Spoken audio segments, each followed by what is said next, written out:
Vaporwave is a music genre and cultural phenomenon that emerged in the early 2010s, primarily on internet platforms like Bandcamp and SoundCloud. It's characterized by its heavy use of sampling from 80s and 90s popular music, elevator music, smooth jazz, and other sources, often slowed down, pitch shifted, or manipulated to create a nostalgic and dreamy atmosphere. Beyond its musical elements, Vaporwave is also closely associated with a distinct visual aesthetic, drawing heavily from retrofuturism, consumer culture, and internet imagery. This aesthetic often features elements such as glitch art, Greek and Roman statues, palm trees, and corporate logos, all imbued with a sense of irony and detachment. Vaporwave has been described as a critique of consumer capitalism, globalization, and the excess of late capitalism, with its nostalgic references serving as both a commentary on the past and a reflection on the present. It gained a dedicated following online, with communities forming around the genre's music, artwork, and associated memes. During its peak in the early to mid-2010s,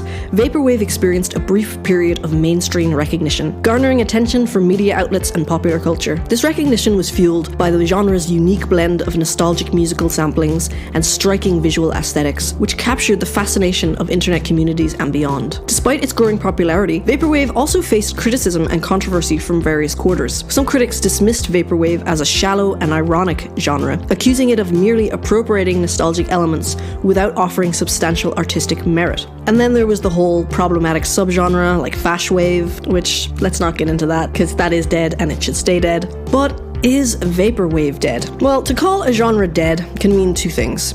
Either the genre has outlived its usefulness as a product on the market, i.e. a change of style, or that it no longer has any relevance to our lives. The first can't be true because Vaporwave was never economically successful in the first place. The second can't be true because we're still haunted by the ghost of utopias of a failed consumer paradise. Vaporwave continues to provide us with a necessary expression of our moment in history, a wry take on our economic and cultural decline. We also have to bear in mind that it was never really alive anyway, since it was such a meta genre. Hence, it was dead all along, because its building blocks, or samples, were never original and therefore dead. I also interpret it as an alludation to capitalism's inevitable demise, meaning that saying Vaporwave is dead is like saying that capitalism is dead or immortal, depending on how you interpret the dead part, i.e. whether it is ironic or not. To me, it is ironic, since you cannot declare a genre dead using the genre itself, because that proves that it is very much alive. Lastly, declaring Vaporwave dead is possibly also another and different societal critique. If Vaporwave is and has been dead forever,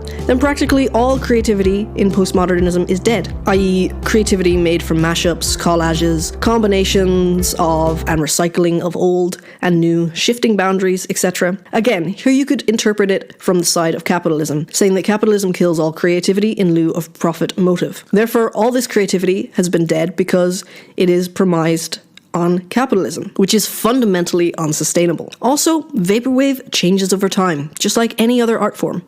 Expecting the same thing over and over and over again, well, that might work for a few, but not the entire Vaporwave audience. This part of the wave may have crested, but we're talking about a pop direction that's maintained its artistic integrity, more or less, for a decade plus.